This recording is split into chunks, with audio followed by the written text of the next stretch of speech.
you go in Spain? Madrid and Barcelona. Nice. So there was a creator boxing event. Yeah. A bunch of the famous Twitch streamers and stuff that were Spanish, and they invited us, me and my friends, and we went, and it was fun. I wore the mask. It was so hot. It was so hot. I was wearing the mask and of course a hood, and it was 100 degrees out, and I'm in this mask sweating. I'm I run into the bathroom, and I have I went and I asked my security. I was like, look, I'm fine. Can you just go and buy something I can wipe my face with, because I want to wipe the sweat off. And so my security guard's off searching the premises, and he bought a t-shirt and came back, and I went and was wiping my face, but that'll work. it worked. It was fine. And then he had a handkerchief later, and I was like, that's perfect. And I actually still have it, and I wash it and I bring it with the mask, so it's a meaningful handkerchief. But. Yeah, so I mean, going back to those 3 songs, and obviously I made Road Trip 3 years ago at this point, and that was very much, I was scrolling on TikTok, I saw Parker PM Beta, who I made the song with, he was turning TikTok comments into songs, and I was like, this guy is awesome, he's just so awesome. So I DM'd him thinking, he might not reply, and I was a lot smaller, obviously back then, 2021, smaller, but I was still pretty small. And I was like, hey, I have some stories I'd love to tell, but I don't know how to tell them, and I've never sang, I've never made music, but your TikTok made me think that I could, maybe, because I'm a storyteller and I love telling stories. And he was like, yeah, we could do it. And so I gave him a couple options. I think one was one that I don't think I'll ever write about now, but because it was I gave him, I think the 2 stories talked about. One, which ended up being Road Trip, was about my ex-girlfriend. We were long distance. She lived up by New York, and I lived in Florida, so I had to drive 20 hours up the East Coast to go see her. And it was I don't really miss her and the relationship, but I missed that drive. I was alone, and there was the music, and I rolled my window down in the wind, and it was just by myself for 20 hours in my thoughts, and I missed that. And so, obviously the hook became Now That Interstate Is Paved with Memories, and it was we made that into an awesome song. But the other one I proposed, and I've never actually mentioned anywhere, was what if we made a song that was about, because my cat had just died, which is very sad, but I'm able to laugh about the fact now that I was let's write a song where it's it seems like it's about you losing a loved one, but it's actually it's a double entendre for my cat, which I don't think I'll ever end up doing now, but those were 2 of the stories that I wanted to tell. And we picked Road Trip. It was a much better one, and made it into Road Trip, which obviously took off. And then I wanted to try it myself, kind of by myself almost. And so we made Mask. Not all by myself, but I wrote 99% of the lyrics, and then the melodies, I came up with 1 or 2 of them. I was there the whole time during production, which I wasn't there for Road Trip during production. And I was drop that, move that, and do these things. And I'm a video editor and audio editor, so I knew a lot of terms and stuff already. And they were surprised at how do you even know what that is, or how did you hear that frequency? Most people don't catch that, and you know how to EQ or whatever. And so I really wanted to try it myself, and so that was what Mask was, which I think you can tell the difference between the 2 as well. Mask is very on the nose, but it's also very emotional to me in my life and my childhood, and that was because it was very much a me passion project. And then after I did that, I was like, okay, now I've done it all myself, or not all, but I've done a lot of it myself. I also did the first one where it was more of it was much more of a collaboration, and there was a feature. I was like, but I haven't worked in the industry. I don't know anything about the music industry. And of course, at the time, Alec Benjamin was my most played artist on Spotify, and he reached out to me, which is incredible, because he heard me singing one of his songs, Jesus in LA, in a Discord channel of mine or something. And so he reached out and was like, hey, we became friends, and then he's like, do you want to make a song together? And I was like, sure. And then he sent probably about 100 different demos that he had worked on over the last 10 years, all of which were amazing. I don't know why he didn't put out, but one of them stood out to me, and it was Change My Clothes. And the hook of it stood out above all else. And so I was like, this one, we're working on this one. And then we wrote the verses together, and my verses together. And then obviously he had written already the hook. And then did that, and learned about music a lot, and that was 2 years ago. And I was okay. I like it, and I know enough to be I want to take this seriously. But I'm a very competitive person, and I'm also a very organized person. And if I'm going to do something, I'm going to put my all into it. I'm going to put my whole heart. I'm going to put my whole brain, all my time. And in the same way that I did with YouTube, where when I first started, I was like, all right, I'm going to do YouTube. And then I took 6 to 8 months where I quit my job, having no subscribers, and it was like, I'm going to make this work. I had savings, and was like, until I have X amount of money left, I get to try. which ended up being about 6 months. So I studied before I posted my first YouTube video for 5-6 months before I did anything. And so I was like, I kind of want to take the same approach. So I took time off, and obviously now it's been 2 years since my last song that I put out almost. And during those 2 years, like I mentioned, I signed a record deal with Republic, which was back in December of last year. And up until then, that's still a year gap between before then and the record deal. Obviously, some of that was negotiation and looking for stuff, but a lot of that was learning. Like I was talking to musical artists about the process and how they got to where they are and what they love most about music and the downsides. And hey, do I really want to put my time into this? Tell me about the industry. Tell me about what's going on. Tell me about how it is and what I'm getting into if I'm going to actually go all in and spend my time on it.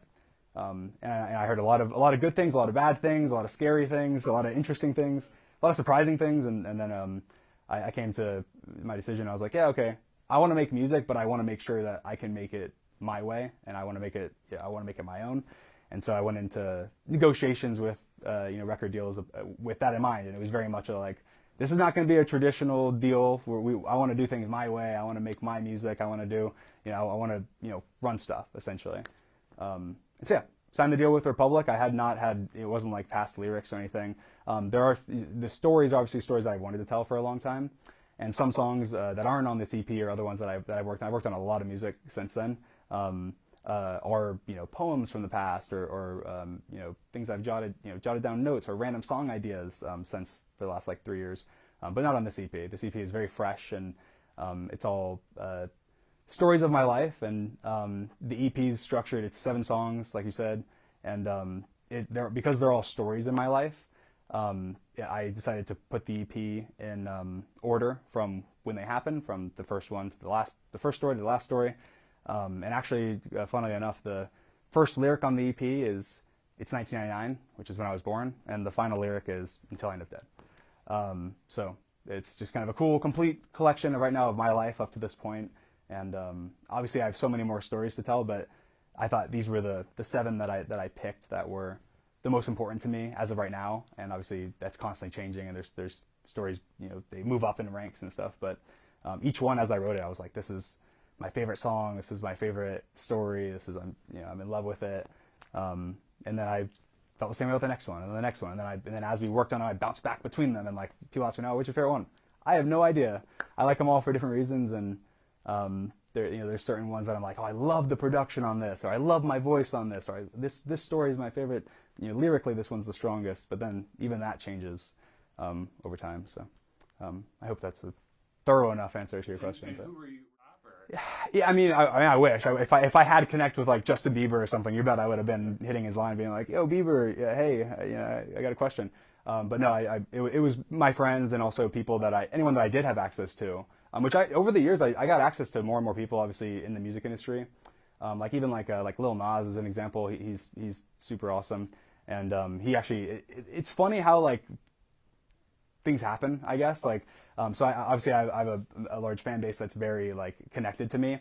And so one of the things that they do is they run update accounts where they have Twitter accounts or Instagram accounts where they just update on what I'm doing. And one of them was Dream Spotify.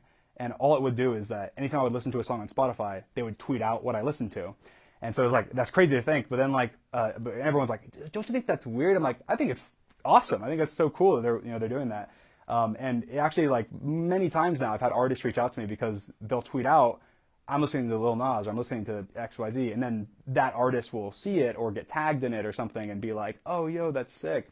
It's like with Lil Nas, when he put out, it wasn't his first EP because I remember when that came out. I think it was one of his more recent projects. I think it was Holiday. I'm pretty sure it was when Holiday came out. It's one of his songs. And I had it on repeat, and so it was just tweet, tweet, tweet, tweet.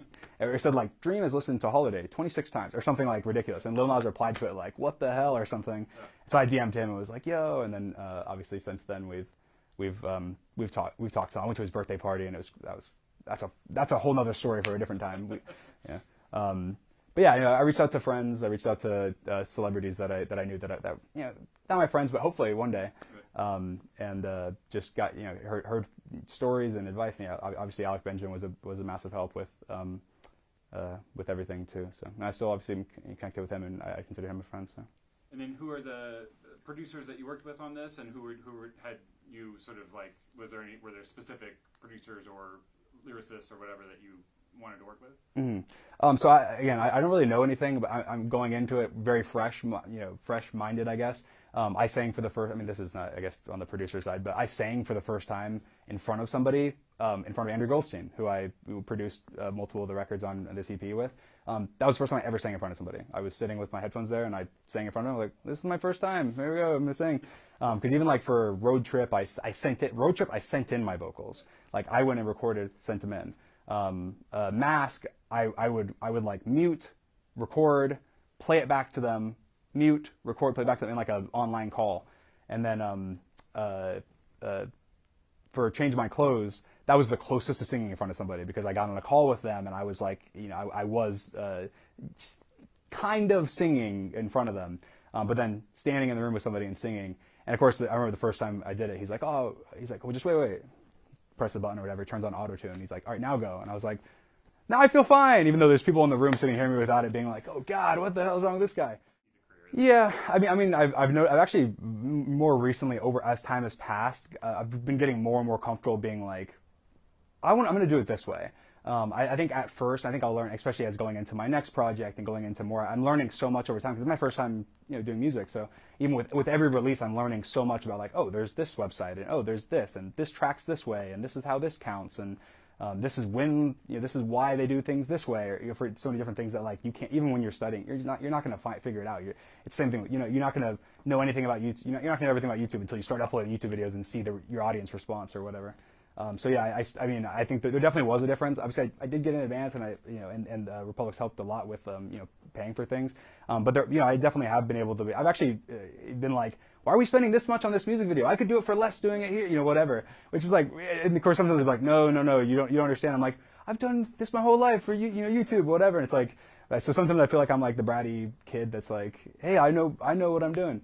But I've gotten more comfortable recently being like, oh, actually, I'm going to stay strong on this because I believe in this, versus over the last year. And it's not that they're saying, Republic's never been like, you have to do this. It's more that I trust, I know what I don't know. I'm smart enough to be like, hey, you know more than me about this.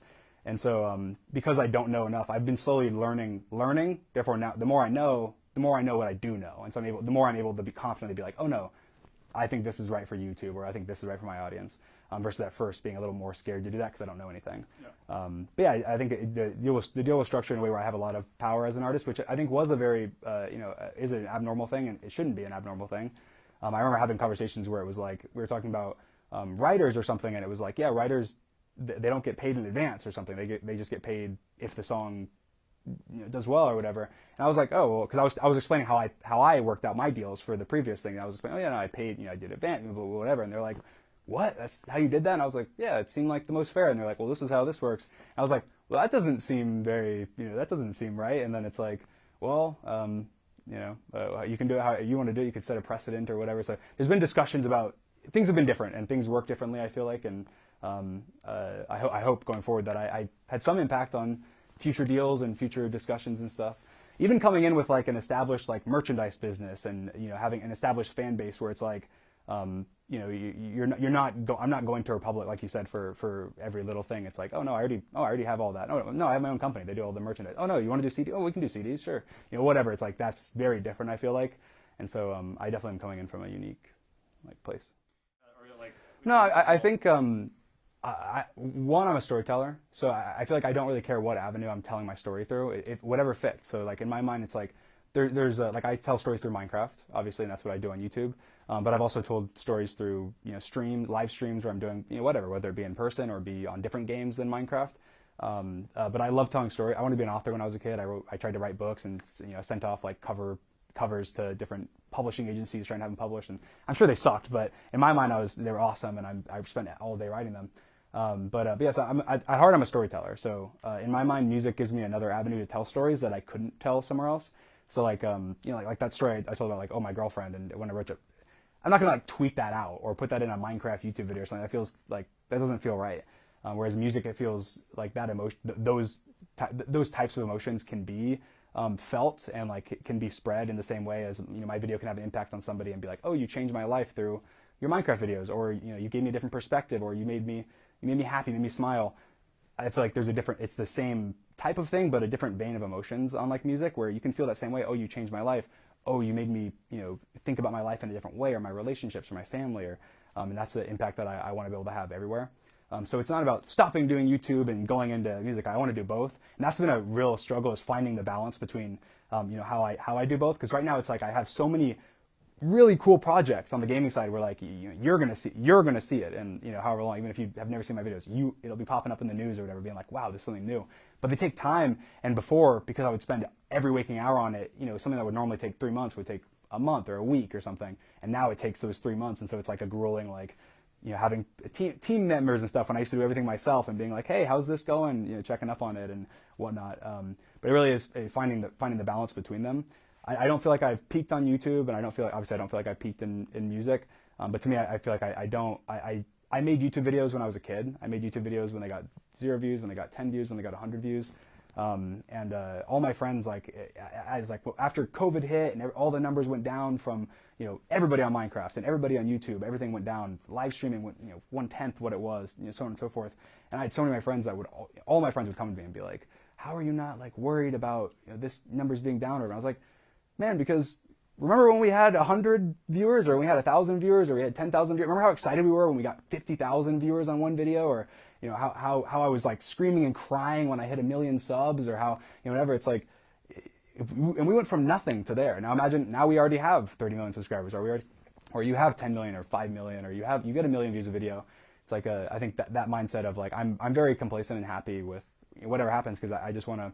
I have a view on the world, and it's like I just want to have however big of an impact I can before I'm gone, until I'm dead, I want to have as big of an impact as I can, and I feel like I'll do my best to have that, and whatever happens.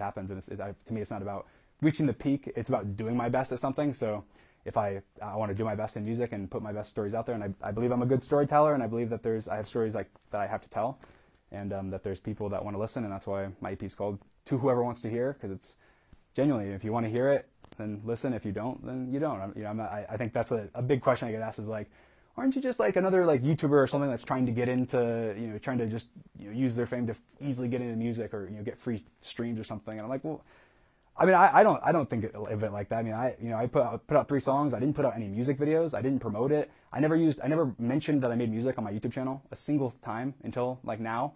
And those are things that I think point towards the fact that I genuinely like love and appreciate the art of storytelling and also music, and that I want to tell stories. So if that means if I end up doing amazing, then I do amazing. And if people don't care as much, then people don't care as much. But whoever wants to hear it can hear it.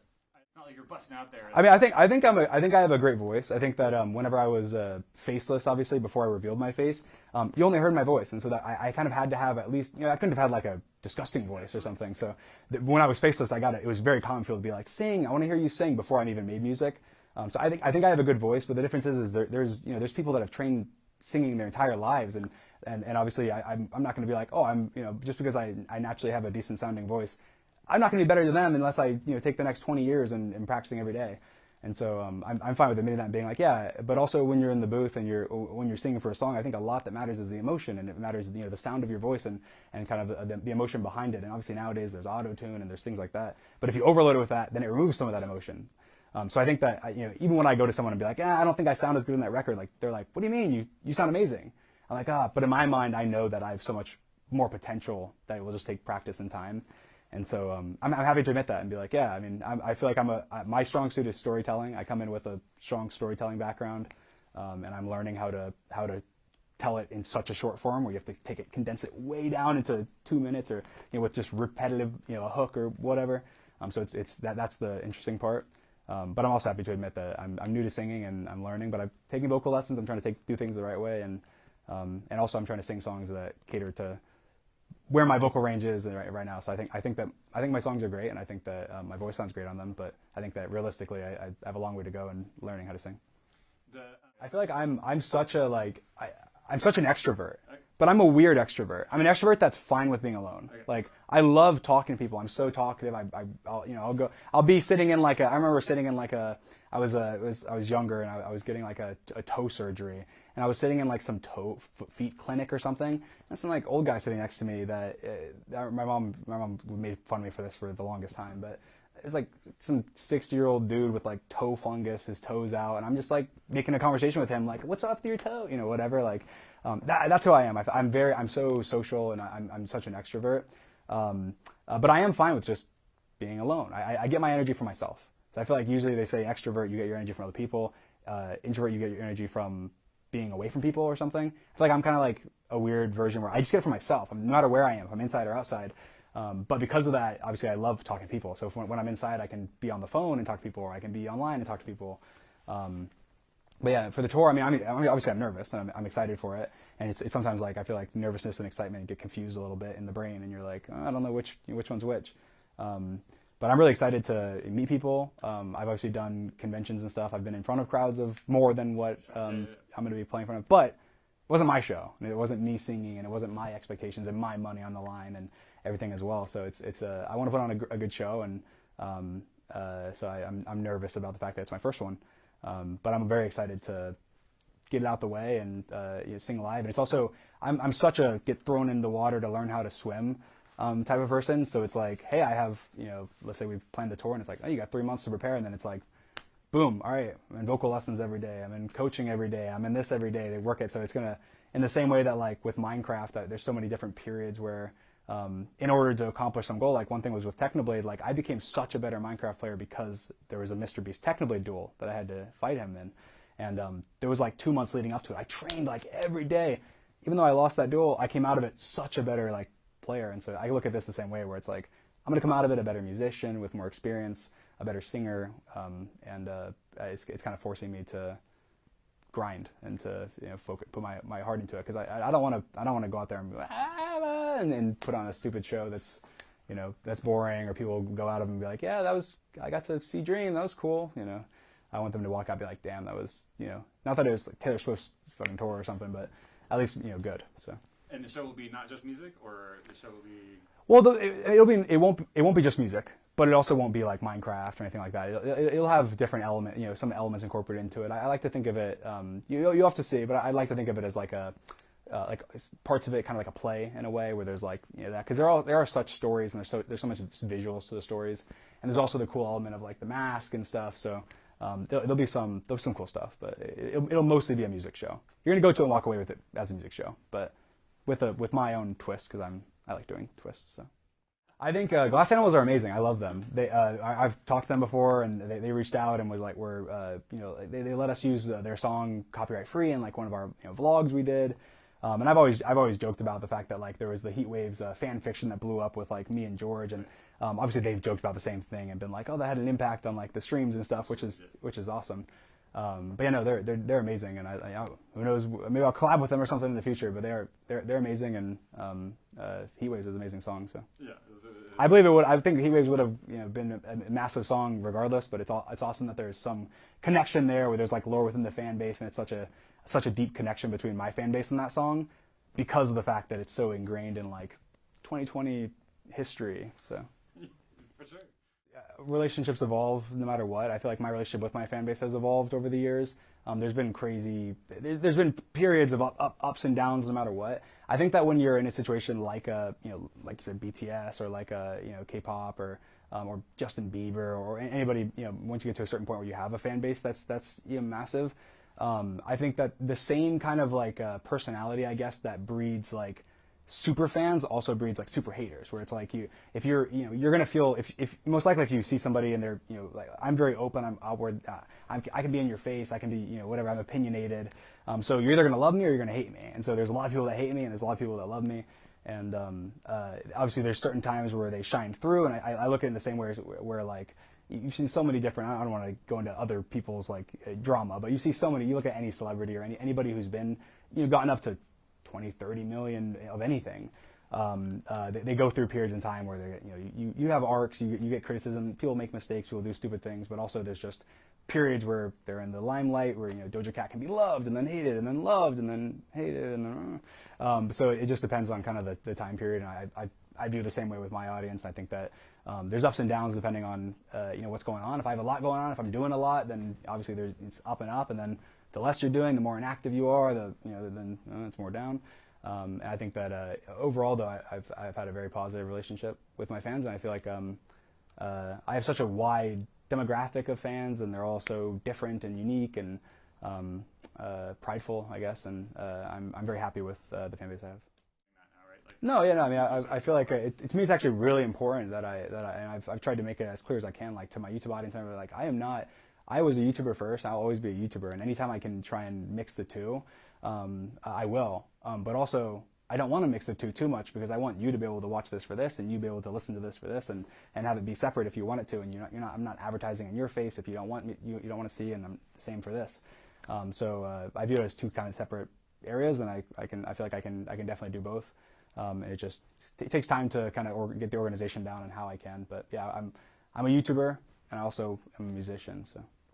And then telling a good. Oh, I love it. Lyrics, It's still telling a story. Like I feel like creativity comes in so many different ways, but yeah, I mean you're trying to tell the story. So like even when you're coming up with a name, you said as an example, that's a great example. Like you're telling a story. So like when I obviously I came up with George Not Found and Sapnap for their YouTube channels, but they each have a story in their name, and I feel like I gave guidelines. I think you're probably talking about an interview I did, and in that interview I did mention that I had 3 guidelines, and one of those 3 guidelines was it has to be meaningful to you. It has to be.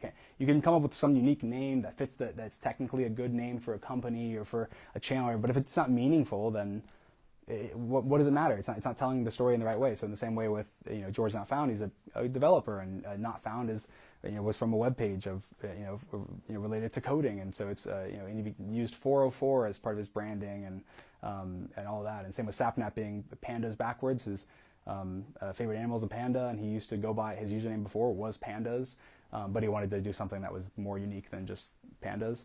And so it was kind of a flip and backwards on that. So it still had that meaning of he keeps staying true to his old self while also having a unique, cool name that's easy to spell and easy to spread. And to me, it's all the same. To me, it's all storytelling, and it's regardless if it's through whatever.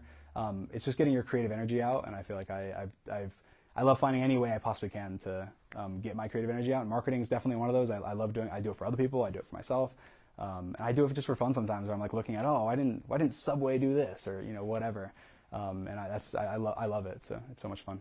It's similar, like Ryan Reynolds right now, like doing he like has his marketing company, like Maximum Effort, that's like very, like you can tell he's like having so much fun with it, and like doing these like ads for cell phone company and all that, and like, but like, and people are like, he's marketing, but like, yeah, that's just like it's creative. I mean, marketing's creativity in the same way. I mean, technically, no matter what you're doing, you're marketing. It just depends on how heavily you're marketing or how obvious it is. Like, obviously, you can, no matter what, you're technically marketing pretty much with everything you do. If you're a social influencer at least, or a celebrity, because you are the business, I guess, in a way. And so anything you do is like an act of the business. Therefore, anything positive you do is technically like marketing, and anything that you do that's in the public is marketing, whether it's positive or negative. So I think that's why you also get a lot more criticism as like a celebrity and stuff as well, because it could be like, you're donating to that charity. Oh, well, how do we know it's not just for marketing or just for publicity, versus doing it if someone that isn't a celebrity is doing it, it's that's obviously genuine because you have nothing to gain from it. So yeah. I mean, the mask started, obviously it was not this fancy. This is like a laser fit that people who made like Marshmallows mask and Batman mask and Spider-Man and whatever. But it started off because coincidentally, like me being faceless was not a planned thing. I was faceless, and I was a shy kid. I didn't really have many pictures of me online. There were some, but not that many. And then I blew up really quickly. So there was a lot of like fan art of me wearing a mask with my like smile on it from my icon. And I was like, wow, that's really cool. And I was like, okay, this is a good thing. I'm going to be faceless. So I asked people to delete photos, and actually went faceless. And then I got a mask in my P.O. box. A fan sent in like a paper mache or something mask they made, which is in all my original photos of me wearing a mask on Instagram and stuff. And I loved the branding, and went over time. And over time, I slowly, you can kind of notice me like give into it more, go more hooded, go a little more darker colors, start wearing gloves, start doing things that I'm like, it's accentuating, is that the word I'm looking for? The fact that of anonymity behind the mask. And yeah, I loved the fact that it was like anyone can be Dream. Like in a world where everyone is so focused on looks and you know, with celebrities and with you know, and attractiveness for people being such a hot topic all the time, being able to, you know, blow up and get to you know, 30 million subscribers without showing your face, to me was a very powerful message. That's like, no, you can. And I was also playing games. It's not, I was doing and I started on a crappy, you know, laptop on a couch. You know, that's how I recorded my first videos. So to me, it's less of that it's a character and less of that, oh, you know, anyone can be Dream, and more that like anyone can do anything. And you know, that's why I loved Dream. Started from Dream On from Aerosmith, and that's kind of then you shortened down to Dream. And I've always thought the exact same meaning of like, yeah, follow your dreams and, you know, be who you want to be. And I think the fact that that I could have been anyone behind the screen really does help aid that message and help show people like it's not just me saying that, it is true. And I think that as soon as I face revealed, obviously I didn't have a reason really to have, you know, use other masks. And even when I wanted to, you can't. It's like, I can't see through it. It was like paper, like I said, paper mache. It was like faded over time. There was like a pink mark across it that I had to keep like painting over. It was like ridiculous. And so I had a company make one, and it took a bit for it to happen. So people were like, "Why'd you bring it back?" I was like, "Well, I never really left. There was just a period in time where I was like, well, what am I gonna do? Not show my face now? Like, I kind of have to. I'm out in the public. I was in a Mr. Beast video, and I was like, I had to do these things. So it was more coincidence that it was gone than the fact that it was brought back. But then when I was bringing it back, I was like, how can I bring it back in a powerful way that's not like, oh, hey guys, by the way, I'm just wearing the mask again. And so yeah, I you know, obviously I've talked about the fact that yeah, anyone can be behind the mask, and it's the same thing with like they've talked about superhero Spider-Man, you know, whatever, where he's covered head to toe, so anyone can be Spider-Man. I don't think Dream's a superhero, but I think that the mask is a symbol that anyone can do anything, and I love the fact that it's so unique and personal to me, and obviously has my smile on it, and I didn't want to get rid of, to me, what was like a beacon of positivity and hope, and I thought that it's a little part of Dream and my little smile logo that I can have with me everywhere I go. So awesome. Cool. Anything else that you want to make sure you mention that we didn't cover? I don't think so. I think my EP's out September 1st, so tomorrow, or tonight at midnight actually. Yeah, I think that's what I'm excited for right now. And there's a lot more to come in the future. Watch out in the gaming space. You guys will be shocked. I never thought I'd top. So my Manhunt's my biggest series on YouTube. I never thought I'd top it, but now I do. I think I'm going to top it. So you'll have to stay tuned for whoever knows how long from now. Probably after my tour. I have to focus on that for a bit, unfortunately. But